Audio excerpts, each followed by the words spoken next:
نحن عادة لا نروي حبنا لينمو ويصبح جميلا، ومن ثم نتساءل: لماذا مات الحب بيننا؟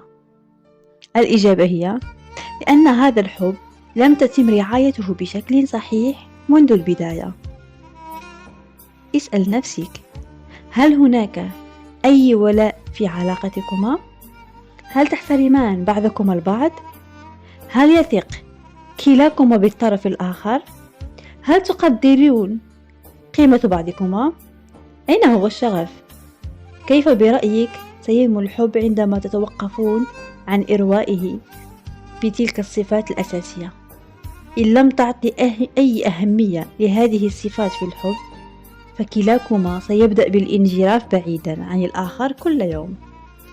الحب هو أخذ وعطاء، هو أن تحترم الشخص الذي تحبه وأن يقابلك بمثل، هو أن تكونوا أوفياء لبعضكم البعض، هو تقدير جهود بعضكم البعض حتى وإن كانت صغيرة.